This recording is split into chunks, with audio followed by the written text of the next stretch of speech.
Welcome to Evita, cooking at the rhythm of my heart. Remember to subscribe, like and share my video, and activate the notification bell. I am super excited because I'm finally going to share with you one of the most requested videos, pan de agua. On a previous video, I shared with you my step-by-step on how to make pan sobao, and I'll be sure to link the video for you on top. Pan de agua is another one of those breads that you find in all the bakeries in Puerto Rico, and it's definitely one of my favorites. Let's get started.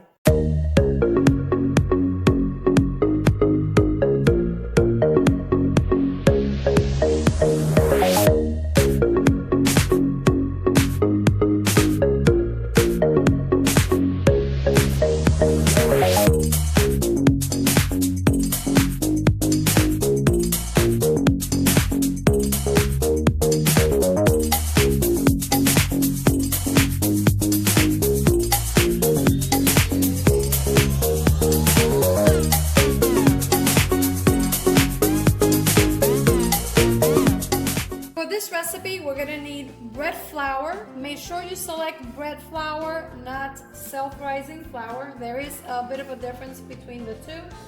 We're gonna need some warm water that I've divided into two, and I'll show you in a little bit why we divide our water. We need some yeast, and I always buy my yeast in bulk, but I always give you guys the equivalent of a package in case you want to buy just a package. Recently came across these spoons that have the exact measurement of one package of yeast, which is the equivalent to 2 1/4 teaspoons of yeast. We're also going to need some sugar, salt, some shortening. You can use shortening or lard, it really is up to you.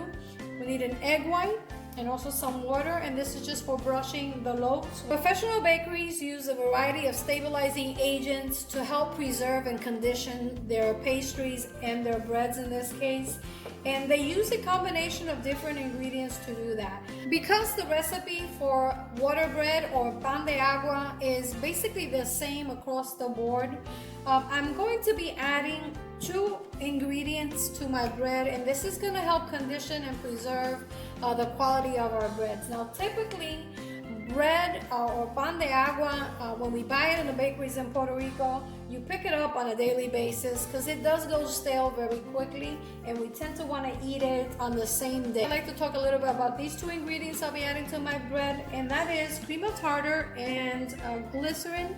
The glycerin you could buy online or in any cake supply store. You find it just about anywhere. I add these 2 ingredients to my recipe because, like I mentioned before, professional bakeries use different stabilizing agents to preserve their bread. Of course, in their setting, they want to preserve the quality of their product, and of course, they also want to make sure that they give their breads and their pastries a longer shelf life. I'm going to be using these 2 ingredients because I found that it yields me a much better quality product. Of course, if you can't find these ingredients, you can omit them. It really is up to you. But I do suggest that you try making this recipe using both the cream of tartar and the glycerin. Finally, you're gonna need some baking trays, and I have mine lined up with silicone pads, but if you don't have the silicone pads, you could use parchment paper or just simply spray the bottom well with some cooking spray. We're also going to need some boiling water that is going to be placed in the oven when we bake the bread, and some cornmeal that we're going to sprinkle on the tray before baking. Now I have here a thermometer, and I'm going to be using this little digital thermometer to test my water before I proof my yeast, and I'll show you in a minute what that looks like. We want to test our water, the temperature of our water, so that we can proof our yeast, and we're looking for a temperature between 105 and 110, no greater. So my digital thermometer is beeping at 106. So now I'm going to go ahead and add my yeast to the water. And proofing the yeast basically means that we're testing it to see if it's still alive. And sugar is what we use to feed the yeast, and that's what actually helps the bread grow. So you'll see in a lot of recipes when we use what calls for yeast, also the use of sugar. And we want to mix it, and we want to allow the yeast to proof for about 5 to 7 minutes. It really depends on the type of yeast you use and also the environment. It depends on how humid it is in the home. Now I'll tell you, today is a very chilly day here in Florida, so let's see how long that takes. Now we also want to add our oil or our lard or shortening to our water, to the remaining water, so we can melt it. And I'm using a combination of both lard and shortening today.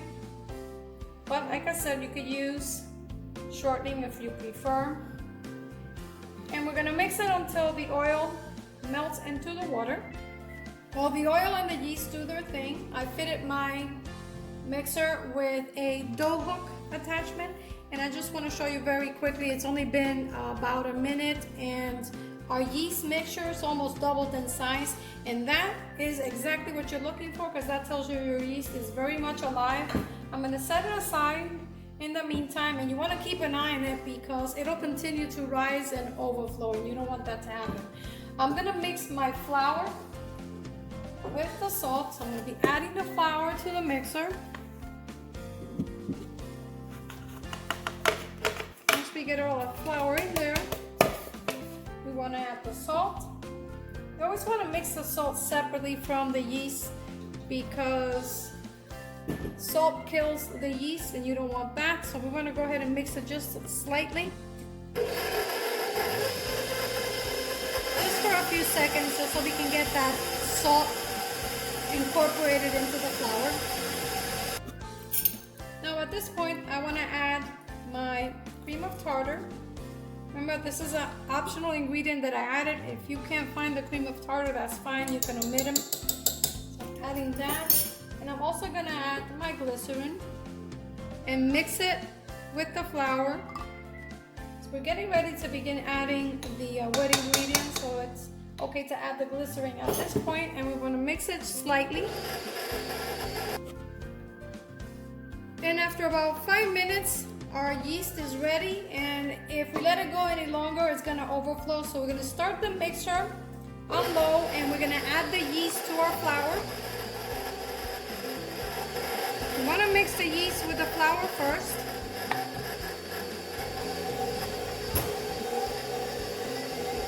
And once it mixes slightly, we want to gradually incorporate the water. This water is still very hot and warm, and we want to add it slowly because if the water is too hot, it'll kill our yeast, and we don't want that. So we're going to begin incorporating and drizzling the water into our bread or our flour, soon to become bread. And we continue drizzling and slowly mixing until all our water is done. Now the amount of water and flour that you add to any kind of bread dough that you make is going to depend primarily on the humidity level in your home. I always tell you guys this because that is one of the biggest and most important factors in bread making. Finish adding all the water, and now I'm going to increase the speed of the mixer to allow all the dough to come together. And then we're going to check it to see if we need to add more water or flour if it's too moist. So we're going to keep an eye on that. These type of doughs should be kneaded for anywhere between 7 to 10 minutes or until the dough becomes elastic. And the dough is almost there, but I'm going to allow it to go the full 10 minutes. After it's been kneading for about 10 minutes, we want to take the remaining portion of our shortening and begin incorporating it in pieces. Now, we're only putting a small amount of shortening near the end because we want to smooth out this dough. And it actually makes quite a bit of difference when you add a little bit of the shortening at the end. And we're going to knead it. And you know your dough is ready when it begins to wrap around the hook of your machine. And if you notice, it's almost there. I know my dough is ready because you can hear the sound of the machine struggling a little because the dough is already nice and firm. Another way to know if your dough is ready is if you pick up a piece of the dough and it doesn't stick to your finger. It still feels a little bit moist, but it doesn't stick to your fingers. And also, if you pull it out of the hook without sticking to the hook, that's another indication that the dough is ready. There's a lot of similarities between this recipe and the pan de manteca, and I'll be sure to link the video on how to make pan de manteca. Of course, the difference is that this bread calls for a lot less shortening than the pan de manteca, but the truth is that the recipe is almost identical with the exception of the amounts of oil that we use on the pan de manteca. Check it out. It's a beautiful dough. And now I'm gonna take a bowl, and using a little bit of the shortening, I'm gonna grease the bottom of the bowl. It's just to keep the dough from sticking. Not too much. Remember, we're making pan de agua, no pan de manteca. So we wanna just put a little bit on the bottom of the bowl. And we wanna place our dough onto the bowl. We wanna try and form it and shape it into a bowl possible, and we want to drop it on the bowl. Take a little bit of the oil, rub it in your hands, and just caress the top of your bread dough. Now I'm going to take some plastic wrap, cover it, and I'm going to place it in a nice warm place, and usually for me that means the oven turned off with the light on. And I like to put a little bit of plastic first, and then some kitchen towels or cheesecloths over it just to keep it nice and warm. And we're gonna allow the dough to rise until it doubles in size. In this particular recipe, it usually takes anywhere between 1 hour to an hour and a half. Again, it really depends on the elements of the weather and also the temperature of the internal temperature of your house. After an hour, our bread dough is ready. Check it out. Now it has doubled in size, and we are going to turn our dough into our mat. And I'm going to lightly dust my mat with some flour, and this is just all-purpose flour. And we're going to turn it onto the mat. I love the smell of fresh dough. Listen to that. It's soft and fluffy, and I don't want to overwork my dough. The more you handle the dough after it's risen, it becomes tough, so you want to try and avoid over handling your dough. I'm trying to cut it into equal parts, so I want to shape it so we can cut it into 2 equal parts, and I'm using my bench scraper for that. I'm going to take the first piece, and I'm going to reserve the other piece covered once again so that it doesn't get that film or that hard crust on the top. We're going to begin working this piece of the dough onto a nice loaf of bread. Notice I'm using my hands to work the dough, and I'm going to continue just flattening and shaping the dough. And I'm going to press, and at the same time just try to form it into a uniform rectangle. And I'm looking for a rectangle the size of about 12 to 14 inches long. And I have this ruler, it's a stainless steel ruler that I use just in the kitchen, and I like to keep it handy so that I can continue shaping it. Once I have it into a uniform rectangle, we want to use our rolling pin, and you want to lightly dust it with flour. Try to avoid using too much flour for this bread. And I'm going to roll it from the center out, just like that, until I get somewhat of a uniform shape rectangle. Now we want to get it as even as possible. We are going to roll it into a loaf. I want to make sure we get this to rise evenly. And let's see, I think I have the size of the loaf that I'm looking for. Let me grab my ruler, and it's a little bit over, it's almost 15 inches long, so that's fine. Take your baking sheet, and I have mine lined up with silicone. You could use parchment paper if you want, and you want to dust it with some cornmeal and spread it around. This is just going to keep the bread from sticking, and it's also going to give it a nice little crust on the bottom. Okay? And we want to begin rolling our rectangle into a loaf. Start at this end. And remember, if you watched my video on how to make pan sobao, it's important that you pinch the ends to make sure and secure that loaf. And then we just continue rolling it, just like that, until we have a nice, perfectly shaped loaf. Now I am going to turn it on this side and pinch it nicely. I'm gonna do this all the way down, and we're gonna do the same. You can leave it like that. It actually bakes very nice when you do that.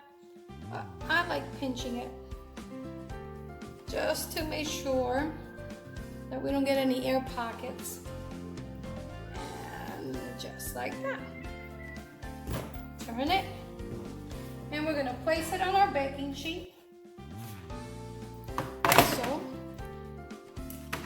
And this recipe yields for 2 loaves of bread, and which is really nice. You can use this bread to make sandwiches. You can use it for croutons. You could even let it go stale and make a fantastic bread pudding. Okay, now we want to take a very sharp knife or an X-Acto knife, and we're going to dip it in some flour, and we're gonna make some slits on the bread, but we want it to be only on the surface. You don't want them to be too deep. So you want to run your knife. You could do it this way if you want. You could do it sideways. It really is up to you. For this bread, I like doing it this way. And like I said, you're just scoring the bread. You're not cutting into the bread. You're just simply making a superficial line or cut straight on down the middle. And there you have your first loaf of pan de agua. This is what the bread looks like after it rises for about an hour. Preheat the oven and place a tray with boiling water on the bottom rack. We're going to mix the water with the egg white. And using a pastry brush, we want to very gently brush our loaves. Want them to remain perfect and nice and risen, and you're ready for the oven. Place it in the middle and bake it until it's light golden brown. It's ready. And check it out. Look at that. Smells amazing. And I hope you can hear this. Because of the egg wash that we put on the loaves, it develops a little crust, but it'll be nice and tender on the inside. Well guys, there you have it. My version of pan de agua. And I'm serving mine with some herb cheese and some butter on the side. And of course with a hot cup of coffee. And now it's time for my favorite part. Okay, just like you requested, here's your recipe for pan de agua. And remember, pan de agua is very similar to pan de manteca. If you haven't checked it out, I have a video on how to make pan de manteca. And now guys, let's try it. I'm gonna try it with a little bit of cheese. And this is herb cheese. Check it out. It's nice and tender and soft, just the way I like it.